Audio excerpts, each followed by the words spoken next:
Welcome to The Criminologist, the podcast dedicated to educating and entertaining our listeners. We bring you subject matter experts from around the world and share the latest and greatest evidence-based practices and interventions to help individuals desist from a life of crime and delinquency. This podcast avoids stereotypes and biases in favor of the lived experiences of those we can best learn from. Now, please welcome the host of The Criminologist, Joseph Arvidsson. Hello, and welcome to episode 149 of The Criminologist Podcast. Happy to have you all with us today. This week, we are once again joined by friend of the podcast, Dr. Jerrod Brown. Jerrod has graced the Criminologist Podcast more than any other contributor. I cannot begin to describe his subject matter expertise in a variety of forensic-related fields. Well, today, Jerrod is back to profile yet another infamous serial killer for you all. We've done this in the past with our profiles of John Wayne Gacy, Albert Fish, H.H. Holmes, John List, and most recently, Edmund Kemper. If you've not already done so, I encourage you to go back and check out Dr. Brown's previous appearances on the Criminologist Podcast. He has come on the show to talk about other topics beyond just serial killers. So again, I encourage you to go back and check out his previous contributions as well. As noted, today, Dr. Brown is going to be sharing his insights and research around another infamous serial killer, this time Ted Bundy. And as we always make clear during these profile episodes, our goal is not to sensationalize these horrific crimes, but rather to make an attempt to learn from them and leverage that collective knowledge moving forward with certain populations. Now, the good news is, for better or worse, many of you, I suspect, have heard of Ted Bundy and his crimes. And so for that reason, I'll not get too deep into the weeds before I share my conversation with Dr. Brown. That being said, if you have not seen any of the recent specials that have been put out on various streaming platforms and other services, or for some other reason are not as familiar with Bundy's crimes, allow me to provide an ever so brief synopsis. Theodore Robert Bundy was an American serial killer who kidnapped, raped, and murdered numerous young women and girls during the 1970s and possibly earlier. After more than a decade of denials, he confessed to 30 murders committed in 7 states between 1974 and 1978. His true victim total is unknown and likely significantly higher. Bundy was often regarded as charismatic and handsome, traits he exploited to win the trust of both his victims and society as a whole. He typically approached women in public places, either asking for help by feigning a physical impairment, such as an injury, or impersonating an authority figure. Once tricked into being led away, they would be bludgeoned unconscious and taken elsewhere to be sexually assaulted and killed. Bundy frequently revisited the bodies of those he abducted, grooming and performing sex acts on the corpses, until decomposition and destruction by wild animals made any further interactions impossible. At least 12 of his victims were decapitated and their severed heads kept as mementos in his apartment. On a few occasions, he broke into homes at night and bludgeoned his victims as they slept. In 1975, Bundy was arrested and jailed in Utah for aggravated kidnapping and attempting criminal assault. He then became a suspect in a progressively longer list of unsolved homicides in several states. Facing murder charges in Colorado, Bundy engineered 2 dramatic escapes and committed further assaults in Florida, including 3 murders, before his ultimate recapture in 1978. For the Florida homicides, he received 3 death sentences in 2 trials. Bundy was executed at Florida State Prison in Rayford, Florida on January 24th, 1989. And as a reminder, despite what I just read, note that we are not glamorizing or doing this for shock value, but rather to illustrate his crimes and behaviors as a case study for all to learn from. And now, let me briefly introduce Dr. Jerrod Brown. Jerrod is a professor, trainer, researcher, and consultant with multiple years of experience teaching collegiate courses. Jerrod is currently an assistant professor, program director, and lead developer for the Master of Arts degree in Human Services with an emphasis in forensic behavioral health and a second emphasis area in trauma, resilience, and self-care strategies for Concordia University, right here in St. Paul, Minnesota. Jerrod is also the founder and CEO of the American Institute for the Advancement of Forensic Studies and editor-in-chief of Forensic Scholars Today. Please enjoy our case study of Ted Bundy, and I will see you all on the other side.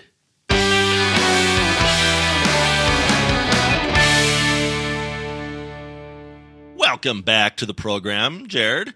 You have appeared on the show multiple times. You're here with us this week to continue our series of profiling high-profile serial killers and leveraging what we know about those cases to our current practitioners. As noted, you've been on the show plenty of times, but nonetheless, introduce yourself to newer listeners, and then we can take a look at this installment around Ted Bundy. You bet. Joe, thanks for having me back, my friend. Honored to be here. So my name's Jerrod. I'm a professor, trainer, researcher, consultant.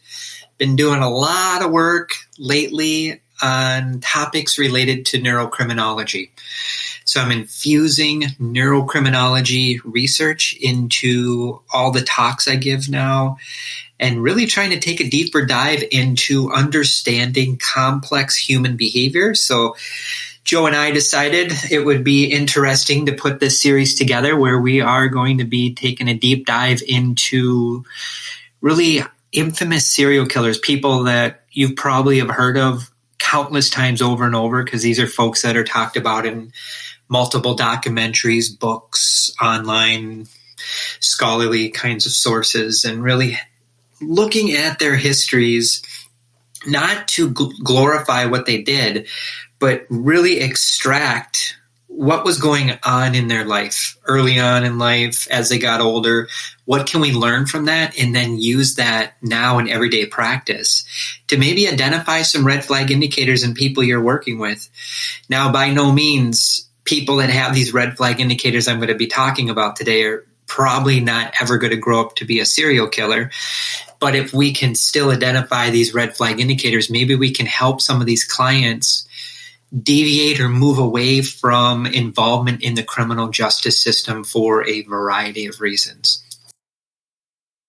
You mentioned neurocriminology just now, Jerrod, and the more that I learn about neurocriminology, the more that I am equally fascinated, but then also equally anxious to point out the various connections between neurocriminology and those of us working in the field of whether it's corrections or other helping professions, how it relates to the risk-need responsivity model, to our efforts around cognitive behavioral interventions. I just see so many spreading tentacles. But maybe for the uninformed or uninitiated, give a bumper sticker definition or a shorthand version of neurocriminology and what we mean by that. You bet. So we have criminology research, and now we are infusing neuroscience research into that, biochemistry, behavioral genetics, but we're still taking into account the social, the family, the criminogenic risk factors, all of those things that all of you know so much about, but really digging deeper into the brain, into the biochemistry of people, blood sugar dysregulation. I'm a big fan of studying the gut-brain health connection, the HPA axis, chronic low-grade inflammation, nutritional deficiencies, prenatal trauma. If you start infusing all of that research into the good work you're already doing, it's going to help you better understand human behavior on a much deeper neurological and biochemical level, as well as behavioral genetics. So we really need to be aware of the topic of really intergenerational transmissions of crime. And some of the neurocriminology literature also infuses psychophysiology into it, where it looks at heart rate variability, skin conductive testing, what's going on at a physiological level as well. Fascinating research being done with people with conduct disorder, psychopathy, antisocial personality disorder, sex offenders, the list goes on. Before I let you out of here, Jerrod, and to the listener, stay tuned. Before we wrap up this episode, I'm going to ask Jerrod to share some information for you lifelong learners who want to learn more about neurocriminology. Jerrod is doing some great things at our school, Concordia University, and some offerings around neurocriminology. But we'll get to that, Jerrod. Let's maybe start with, before we do the case study, if you will, of Ted Bundy, maybe give a broad overview of serial killers, Jerrod, perhaps dispel some myths or things like that, and then we'll take a look specifically at Ted Bundy. Absolutely. So Ted Bundy was a serial killer, obviously, and sexually based, a lot of moving parts. But when we're thinking of sexual homicides in general, they're rare, thankfully. But when they do happen, it creates a massive media storm. It creates a great deal of shock and fear and worry in that community. These kinds of crimes can impact communities and families for generations. There is not a lot of research out there on these topics compared to some of the other topics, but I mean, you'll still find plenty of empirical-based studies that talk about serial killers, sexual homicide offenders, lots of books written on these kinds of topics. When we define serial killers, there's really not one definition that is better over the others. I'll give you a couple definitions you can find in the literature. A lot of them overlap. So some of the definitions talk about, if someone's a serial killer, it needs to be 3 or more people that they kill over a period of time. And usually there's a cooling off period. Some of these definitions talk about the cooling off period should be at least 30 days between each homicide. Some of the definitions talk about a different number of victims, a different number of days needed for the cooling off period. Know that if you look at some of this literature, these kinds of homicides are really represented by repetition. There's a compulsion in that person to kill. Not all of these offenders are going to be sadistic in nature, but a high percentage of serial killers are going to have sadistic traits. Not all serial killers have psychopathy or narcissism or personality disorders, but a very high percentage do. There is, for some of these people, there is an apparent motive. For others, there might not be a motive that you can detect on face value. If you look at some of the older research back in the 80s, you probably are familiar with like Holmes's work or DeBurger's work. They've did lots of work on this, published books and things of that nature. They talk about key elements that are associated with serial murder. It's repetitious in terms of the homicide. It involves a perpetrator and a victim. Most serial killers, they do it alone, but there are plenty of documented cases where there have been serial killers where they had a partner. It could have been another family member, but know that in some cases it can involve more than one perpetrator. Again, they're rare in occurrence, but they do happen. There are very real motives if you dig deeper, if you really look at it through a criminal profiling lens, and we can talk about all of that today. But just know that this is a complex phenomenon. Some of the research talks about it really is the extreme end of the sexual violence continuum. When we're talking about sexual homicide, that is the most extreme form of sexually based offenses. So the overwhelming majority of sex offenders are never going to do these kinds of things. But we need to be aware that there are commonalities, common traits. If we dig deep in the sexual homicide research literature, it talks about low self-control. We know that low self-control is a critical component of multiple criminology theories. It talks about these offenders oftentimes have had problematic childhoods. So we're going to talk about trauma today. Ted Bundy had plenty of trauma in his childhood. There's usually a long-standing history of viewing pornography, having fantasies early on in life, sadistic tendencies. For some of these individuals, they may have negative personality traits. For others, they may use drugs and alcohol. But just know every offender is different. Some have psychopathy, some don't. Paraphilias are much more common.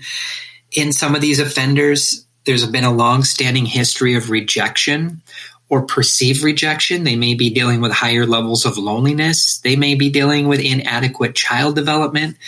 Plenty of cases that you and I have profiled, Joe, together where the individual sustained a traumatic brain injury at one point. Ted Bundy, by all accounts, did not have a brain injury. I cannot find any data to suggest that he had a brain injury. So again, every serial killer is going to be somewhat different.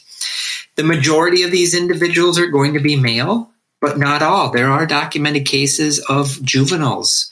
I know part of this series we're going to profile a juvenile sexual homicide offender. Some of these offenders are female, so it can differ from person to person. When we think of serial sexual homicide offenders, there is plenty of evidence to also support the fact when looking at the crimes that these people commit, there's often evidence of bondage or some sort of paraphilia going on. We look at the crime scene. Some of these offenders actually stage the crime scene. They put props up. They may engage in homicidal necrophilia. They may engage in criminal dismemberment. We talked about that during our last episode. Some of these offenders will dress up the victim after they're deceased in a costume.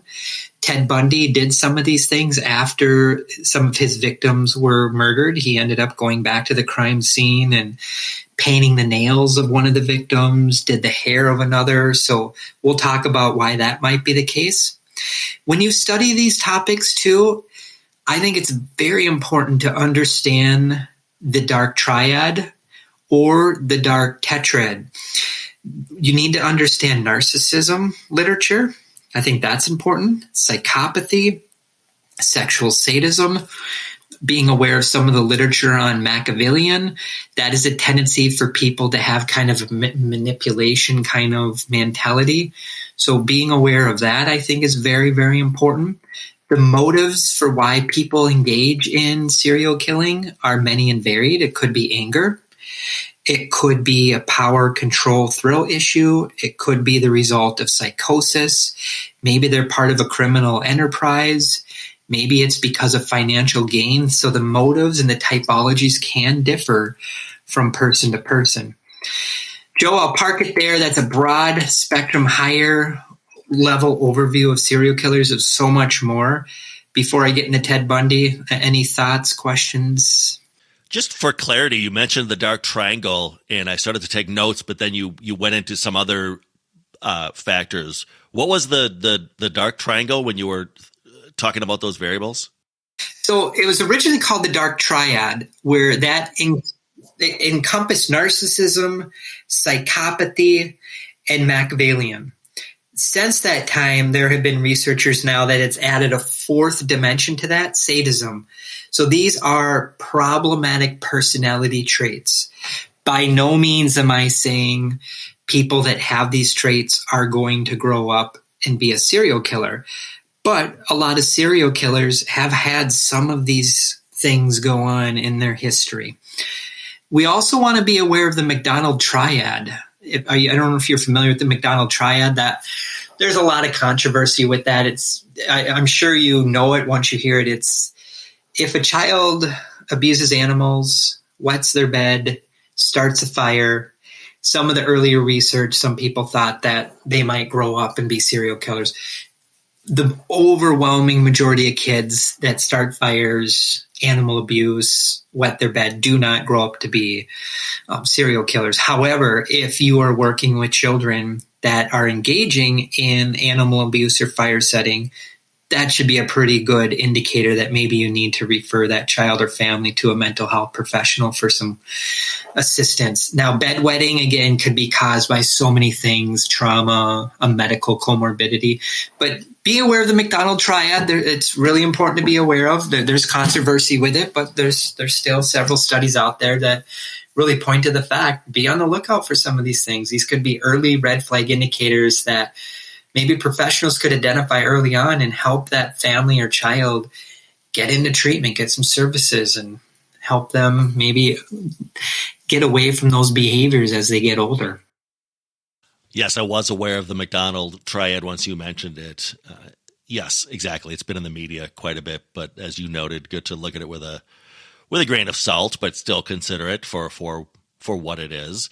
Great job, Jerrod, of throwing out those broad strokes around serial killers. Let's do a deep dive on Ted Bundy. And as you've already noted, we're not here to glorify these crimes, but for the sake of looking at this through a case file lens, I'm not sure, Jerrod, do you want to profile some of his offenses, or how did you want to approach, again, getting into some of his crimes, and then we can get into some of the forensic considerations after that? Yeah, I'll probably give a good overview of his history and just really important things for us to be aware of. So obviously he was a serial killer, probably one of the most notorious ones in the 20th century. I mean, there's been lots of movies on him. I think there's a movie just done a few years ago. You go on Netflix, there's tons of documentaries. You go on YouTube, tons of documentaries.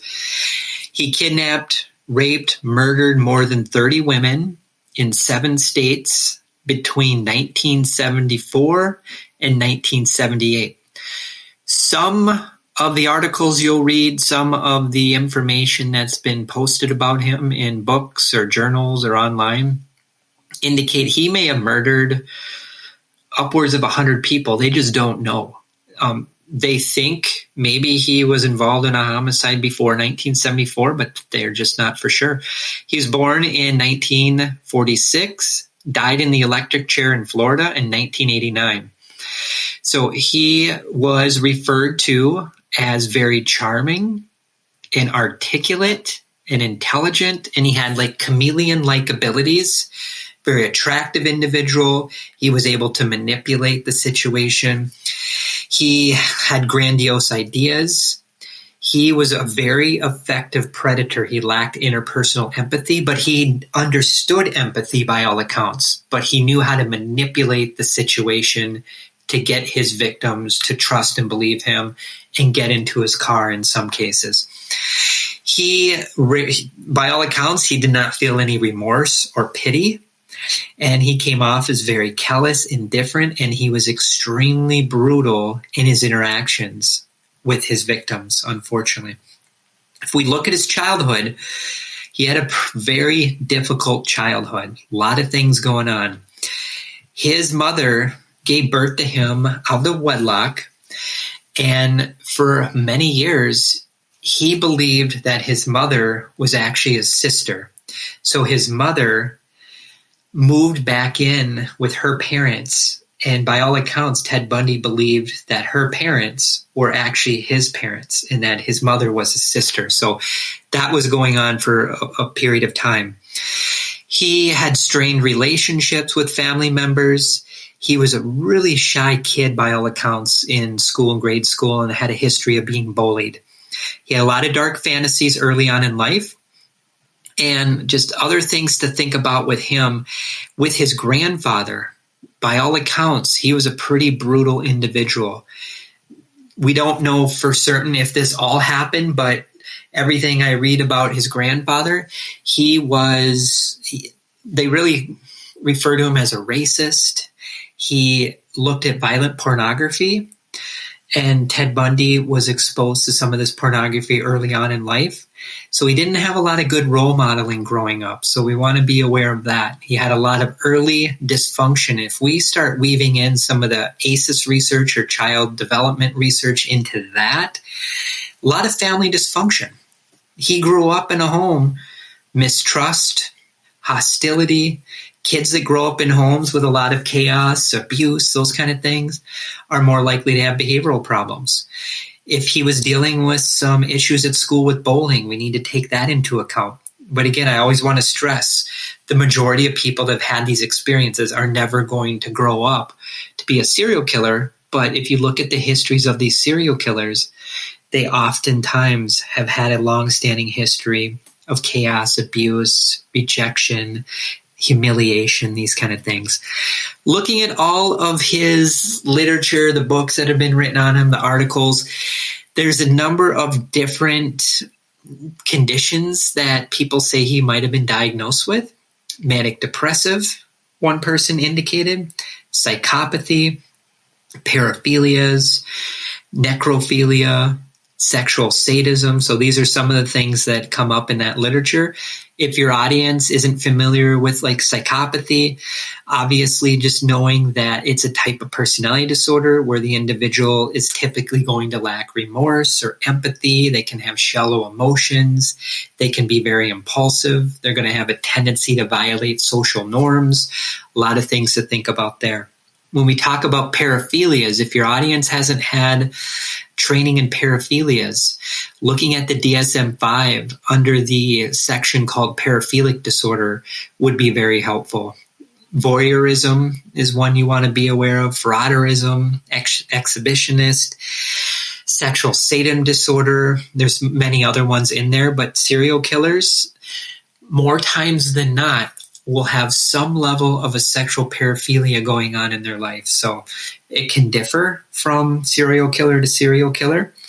But for some people that have these paraphilic attractions, oftentimes they might be attracted to various body parts as well. So we need to be aware of that. And if you do study the sexual homicide literature, you probably are well aware of how common it is in the serial murder, sexual homicide literature to talk about paraphilias.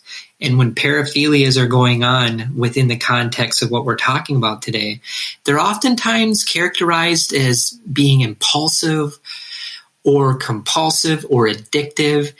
Oftentimes people that have these paraphilic disorders, especially looking through the lens of a serial killer, they might have a long-standing history or pattern of just deviant, problematic, and violent fantasies. These individuals who engage in these behaviors didn't just come up with this overnight. Usually there's a long-standing pattern of thinking about these kinds of behaviors. Maybe they're exposed to violent pornography early on, or they witnessed really traumatic things early on, and they started developing an inner sense of like fantasy. They have a very active fantasy world. So I remember one of the profiles we did on Wesley Ellen Dodd. That's another example. I'd recommend your audience going back to that podcast when we talked about misopedes. So just again, know that when we're looking at this through a sexual homicide serial killer lens, paraphilias, unfortunately, are all too common. With him, he also engaged in necrophilia with some of his victims. So we've talked about homicidal necrophilia before. That is one of the many classifications that fall under the umbrella of necrophilia. Sometimes when you study homicidal necrophilia, it's been referred to as a necrosadist. This can involve destruction of the corpse after the individual is dead, unfortunately. So it's very dark stuff. So we need to be aware that in some of these cases, homicidal necrophilia for some of these offenders may just continue to fuel their compulsion. So it's another variable we want to take into account. When we talk about sexual sadism, this is somebody that will have like sadistic sexual fantasies, urges, pleasures from cruelty or torture or punishment or humiliation of another individual. It involves domination and control, and sometimes it can involve ritualistic activities. And it doesn't always have to involve humans. It could involve animals as well. So being aware of sexual sadism within this context. I do want to stress for your audience that if someone has sexual sadism, the overwhelming majority of those individuals are never going to be a serial killer. But for some of these serial killers we've been profiling, they have sadistic tendencies, and Ted Bundy absolutely had sadistic tendencies. So those are a few things we'd want to take into account with just some of that diagnostic history. Before I jump into his teenage years, Joe, I wanted to just park the brakes and see if you have any other thoughts. Fantastic overview, Jerrod, of some of those factors in Ted Bundy's life. I know when we've done these in the past, we always try to armchair quarterback, if you will, and look in the rearview mirror at the offender's early life, those trajectories that they were on and what happened on those trajectories to set them apart. Why don't we do that with Ted? Maybe look earlier in his life, his teenage years, for example, as you said, and look at what maybe was going on back then that presented these various pathways that Mr. Bundy ended up going down. Yeah, so we take a step back to just remember in early childhood abuse exposure, thinking his mom was his sister. So hang on to that, because that's going to play into a lot of the things we're talking about. In his teenage years, during high school, by all accounts, again, he was pretty socially awkward and introverted. And he was fascinated by images of sex and violence early on in life during the teenage years, too. He actually had a history of juvenile theft, which when he turned 18, his charges or his convictions were dismissed, so no one really knew about it. But he had a history of theft, and by all accounts, too, he had a deep desire to find pornography, to look in people's windows, these kind of things. These are early emerging patterns, red flag indicators we want to be aware of. By all accounts, too, he went to libraries and looked at detective magazines and books on crime, and he really focused on sources that really described sexual violence, that really depicted people, dead bodies, these kind of things. So he was already starting to have, by all accounts, some fantasies, and this fantasy was fueled by these images, by pornography. So take that into account as well. After he graduated, there's a lot of other things during that time we won't be able to get into today, but after he graduated and he ended up going to college for a period of time, he was in a relationship with a female, and the female ended up breaking things off with him. So he felt very rejected. She broke things off with him because, by all accounts, he wasn't ambitious enough for her. So I think he felt really rejected. So we have that rejection period with the girlfriend. Sometime later, not that much later, this is when he found out that his sister was actually his mother. So he found out years later. So we have rejection by the girlfriend. He found out that his sister was actually his mom. Another rejection, betrayal. This, I think, was a triggering point for him, a turning point. And if you look at some of this literature, just being aware of some of the potential triggering factors that are talked about in the sexual homicide literature, isolation is talked about, rejection, ridicule, low self-esteem, substance misuse, extreme fantasy development, unresolved trauma, untreated mental health, sometimes unresolved conflict. These are potential triggering factors. He had some of those go on. So we have rejection, we probably have humiliation, we had the unresolved trauma. He probably developed a sense that I can't trust anyone. Women, I cannot trust women. And as he started then engaging in homicide, a lot of his victims looked very similar to the girlfriend who dumped him and rejected him.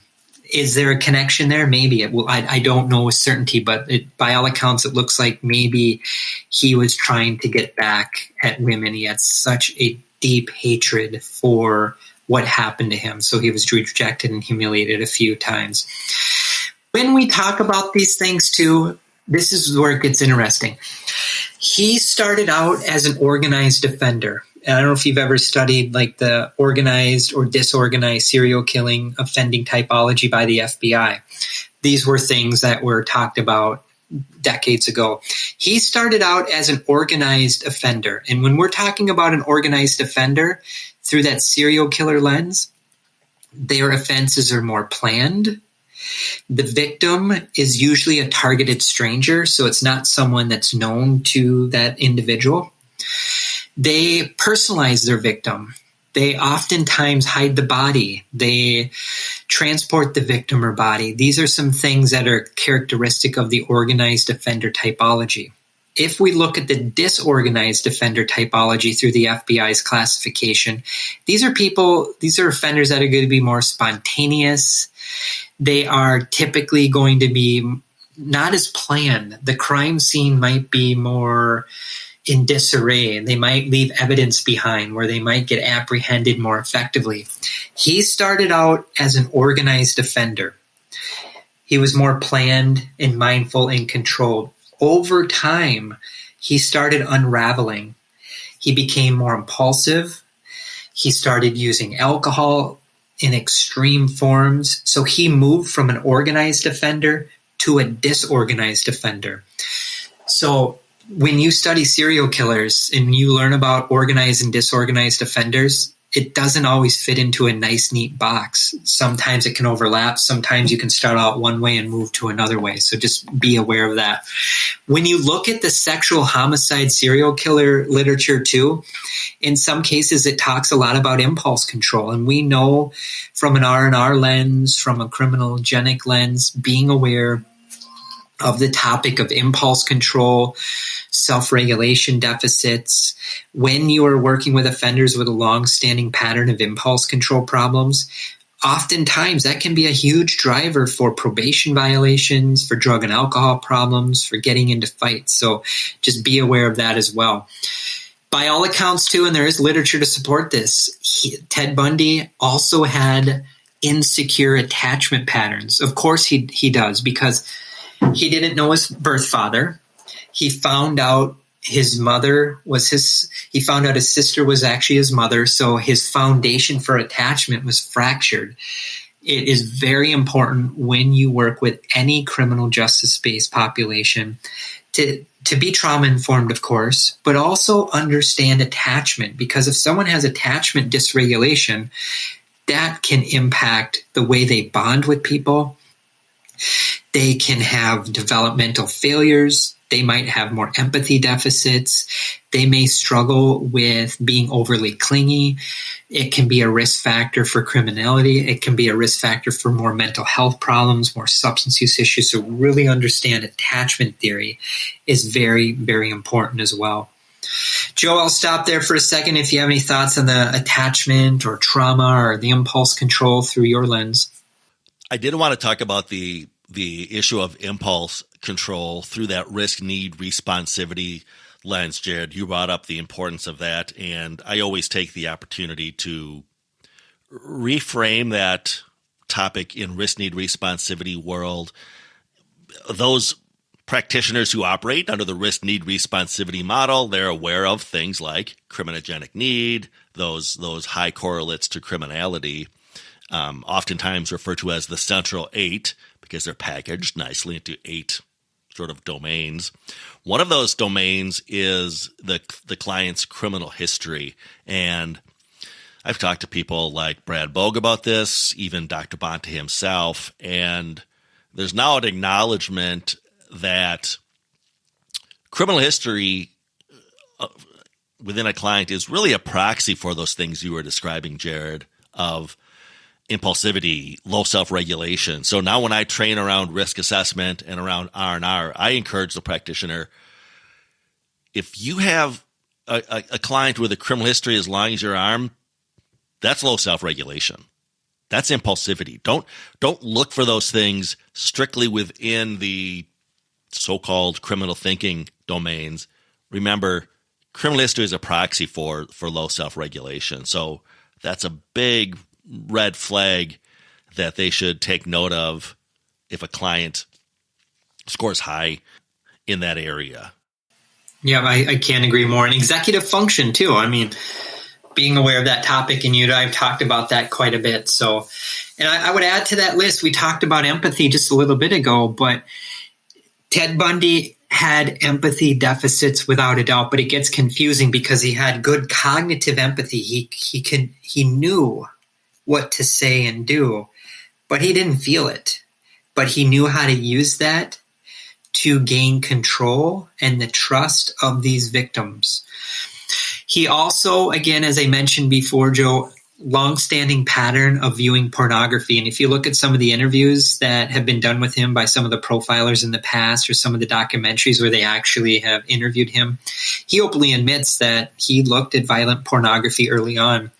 And if we look at some of the literature pertaining to sexual murders and the use of violent pornography, sometimes the reason why it started is because of isolation, social awkwardness, getting bullied and teased, getting exposed to it early on, and it became almost addictive, where they developed an inner fantasy world because the outside world was very scary maybe, or very traumatic, or very confusing. And for some of these individuals, they went into an inner world where their thoughts became very deviant. And a lot of times they were fueled by the consumption of violent types of pornography. We also, again, need to be aware that most of these individuals probably have had a long-standing pattern of deviant sexual fantasies. Maybe it didn't start out that way, deviant, but maybe they had a long-standing history of these sexual fantasies. And again, for some individuals, when they develop this, those sexual fantasies actually provided them a way to regulate their negative mood state. Not a healthy way to do it, but it was a way to cope.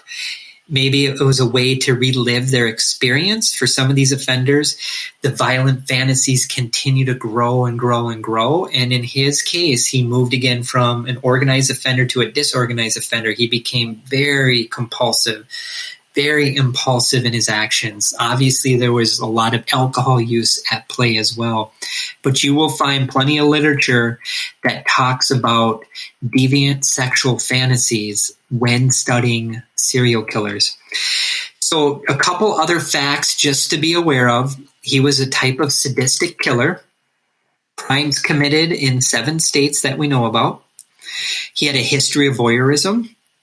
He had rage control issues, and it escalated over time. So the rage grew and grew and grew, which was a good indication of impulse control problems. He developed a belief that females could not be trusted. So we talked about the rejection from girlfriend and what he learned about his birth mother. And he didn't know his birth father by all accounts. He had a high level of resentment. He likely had a long-standing belief of seeking revenge because he felt like he was so wronged. So some of these things we talked about. He enjoyed killing. He saw his victims as trophies. So he engaged in necrophilia in some cases. He mutilated some of the bodies, unfortunately. He would go to the crime scene and revisit it. He would do things to the corpses after they were deceased, unfortunately. His signature was bite marks on some of his victims. So when we study bite marks within this context, that could be a means in which that he marked his territory in some cases. So that is something to think about. He did have a stepfather, and he had siblings, but by all accounts, he did not have a bond with them. And he likely developed a mentality early on in life that he needed to survive, and things were just really traumatic. So he might have been in this survival mode for his entire life. So these are just a few things we'd want to take into account. Before we get into some of the variables and red flag indicators and different interventions you might want to consider, I'll park the brakes again. I wanted to tap into you, Dr. Brown, as our resident expert on serial killers and ask you a question. We're talking about Ted Bundy this episode, and as you noted, he's been in the media. The name is very familiar. I know many of the listeners probably know that Ted Bundy was actually a law school student out in, I want to say, Salt Lake City. Tell me if this is just something that the media fabricated, or if looking at this through your lens, Jerrod, you could maybe add some insight. But we know Ted Bundy was a law school student, and I recall last time you joined us to profile serial killer Edmund Kemper, you noted he actually applied to be a law enforcement officer, liked to hang out in so-called cop bars, sort of fancied himself in that role.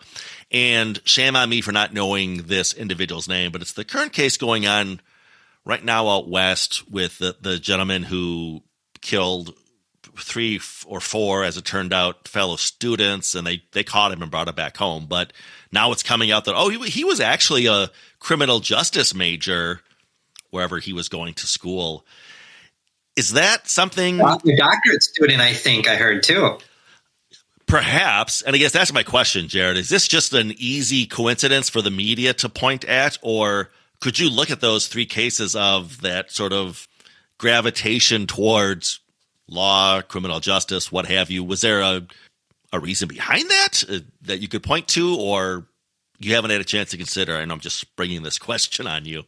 Yeah, no, that's there are some serial killers, without a doubt, that were fascinated by law enforcement. For some serial killers, they may have had jobs working in mortuaries or working as security guards, plenty of documented cases for that.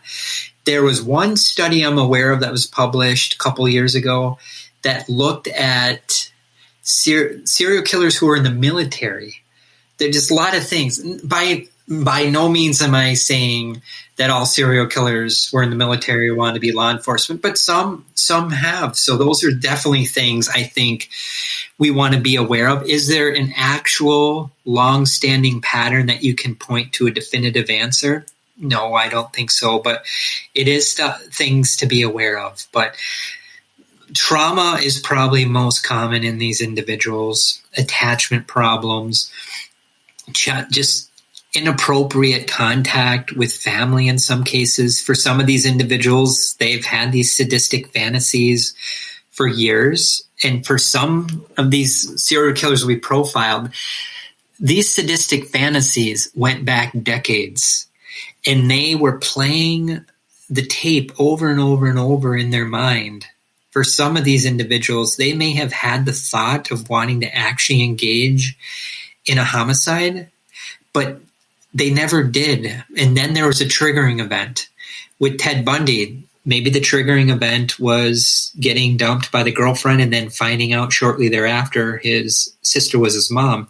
He was already maybe having those sadistic fantasies, but now the triggering event was that extreme rage and rejection. So for some of these individuals, they may have these ritualistic offenses. Some may have had patterns of fire setting in childhood. Some may have had patterns of animal abuse, but none of these offenders fit into a perfect box. I just really point that out. And if you truly want to understand serial killers, I think taking a deeper dive into biological factors that may be at play, being aware of psychological factors, sociological factors, parental influences, genetics. Like any offender-based population, there's usually a multitude of factors going on. So I'm a big fan of looking through the neurobiopsychosocial lens, and that's why I'm such a fan of the neurocriminology literature, because it really pulls in most of those avenues. Let's talk about then, Jerrod, for the practitioner, what are some things that they can take from the Bundy case and leverage in their supervision and or interactions that they have with their current clients, whether it's recognizing those precursors which you've outlined and or those triggering events? I think looking through a trauma lens when you're working with offender-based populations, you're not going to go wrong. Most people in prison have had extensive trauma. Most human beings have been exposed to trauma. If you're human and you're listening to this program, you've probably been impacted by trauma on some level, directly or indirectly. But know when you're working with offender-based populations, particularly high-risk offenders, more times than not, there is trauma in their history. And when you've had extensive trauma in childhood or prenatal trauma, we can't forget, is there any role of prenatal trauma? For a lot of these serial killers we profile, we just don't know. But for some, there definitely was prenatal trauma, and we'll be digging into a few of those coming up. But prenatal trauma can impact this, childhood trauma, and when they have those fractured patterns of attachment early on, that can really set the stage for problematic behaviors later on in life. So becoming trauma-informed and attachment-informed, you're not going to go wrong.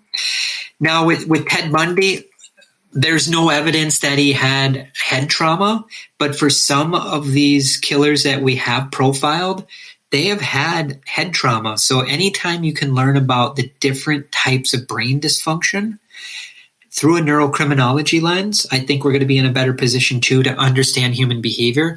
Brain dysfunction can come from so many things. It could come from nutritional deficiencies. So maybe mom's pregnant and there's a lot of nutritional deficiencies. Maybe a child's growing up in a home and there's food insecurity or food neglect. Nutritional deficiencies can cause brain dysfunction.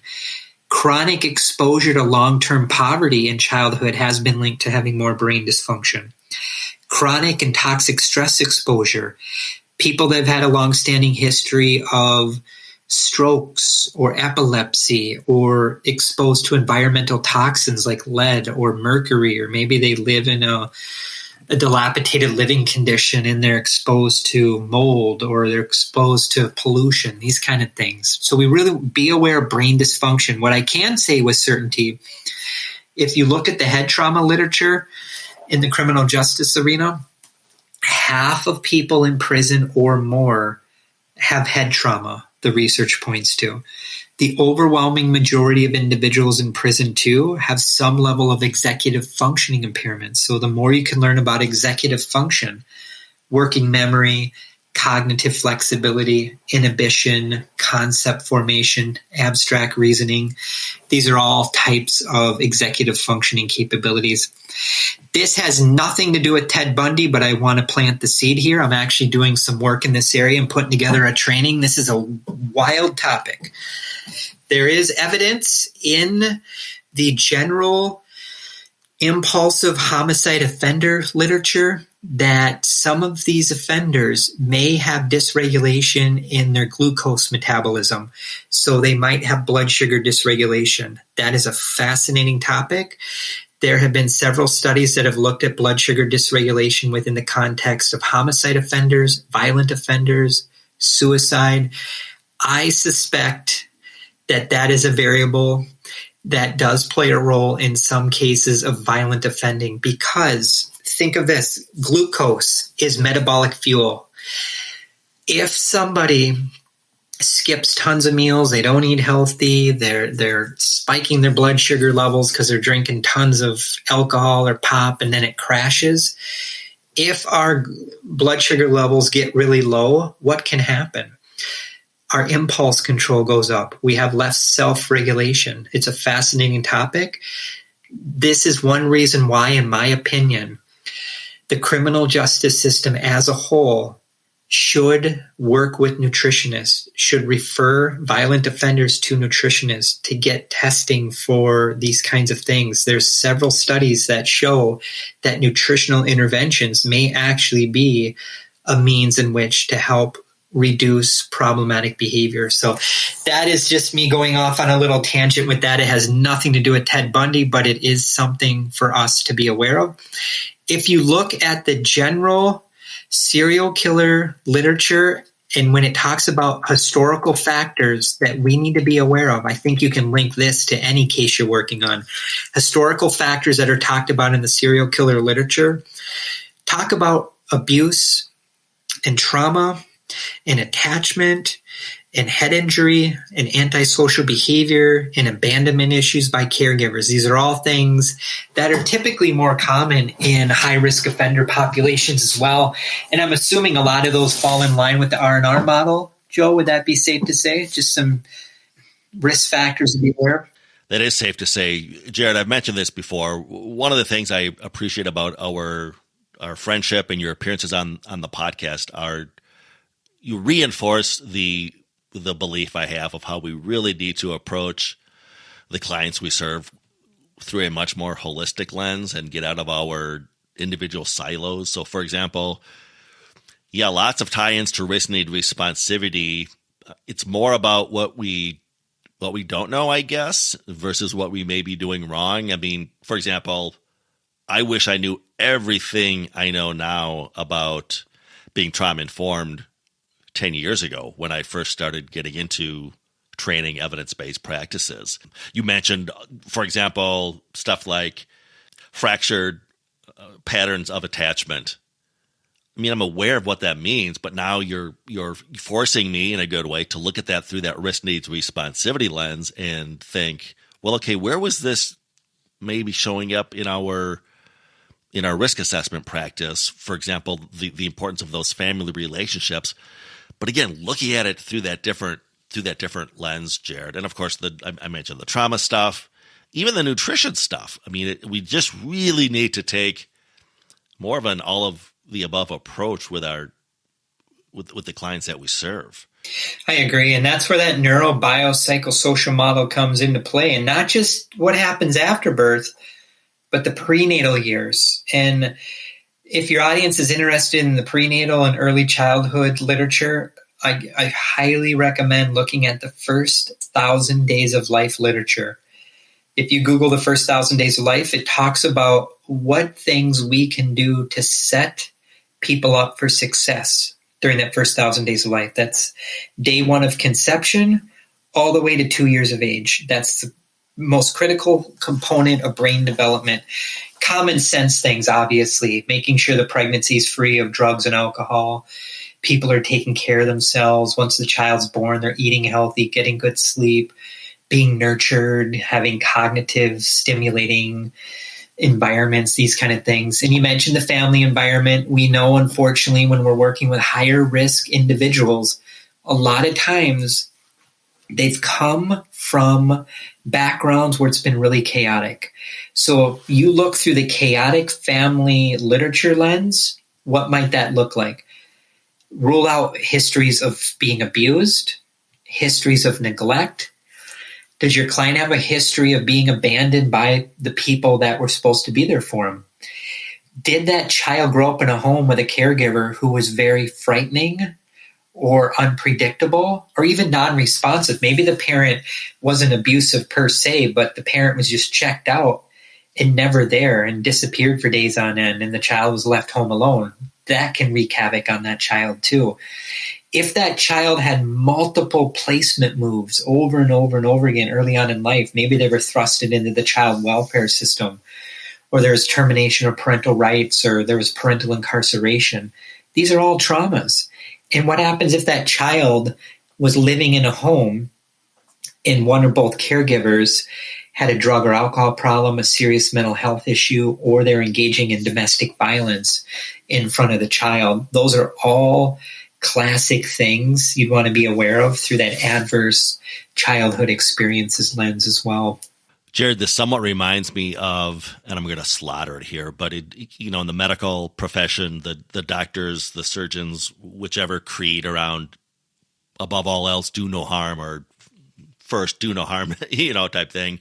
But again, the more I learn from you and the research, for example, you just talked about out-of-home placements, which sadly we do in the criminal justice system, sometimes routinely, but we're not thinking, okay, this may be the only option, but realize this is also going to be traumatic.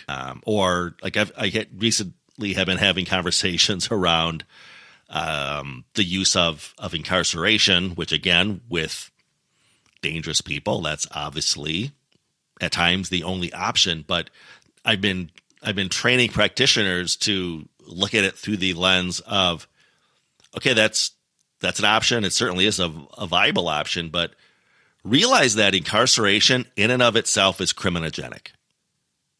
You're going to make this person riskier. Now, it might be a necessary evil. I could almost make the chemotherapy analogy with cancer patients, right? It might be worth the hair loss and the vomiting to kill the cancer. You might have to take somebody out of the community, but realize it's criminogenic.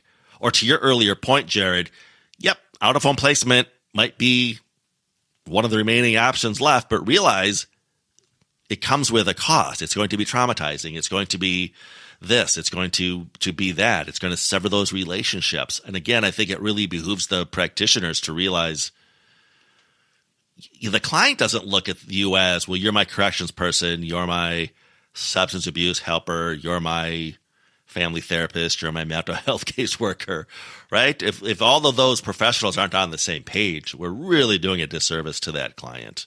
Jerrod, I don't want to break my promise to the listeners because I promised them that you would talk about the awesome programs that you've got going at Concordia University, up to and including if folks wanted to learn more about neurocriminology. But talk about that and your other programs at Concordia before I let you go. And we offer a couple different tracks, online master's degrees in forensic behavioral health and another track in trauma, resilience, and self-care strategies.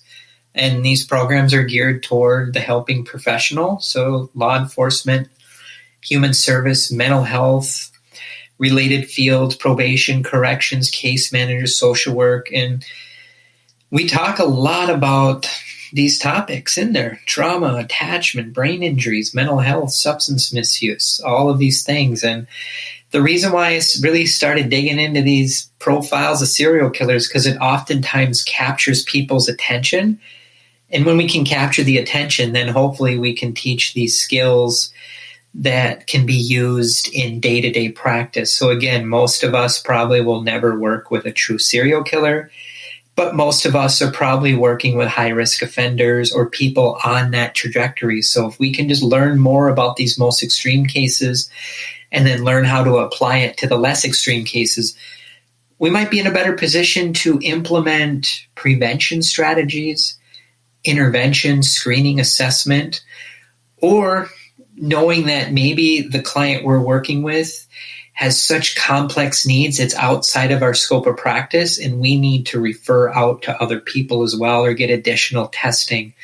Because a lot of these clients we work with are presented with many complex behaviors and challenges. So I'll leave you with this, everyone. When you work with clients with these high-risk behaviors, you're not going to go wrong about learning about neuroscience research, at least some of the basics on biochemistry, some neurocriminology, how the family, the social, the prenatal environment, all of these things converge, and under the right circumstances and triggering events, it could relate to some really complicated, confusing, challenging, and very dangerous behaviors. So we can really hopefully start illuminating these kinds of variables and tackle it from a multidisciplinary lens. We can't do it alone. We bring in a team of people who have different expertise.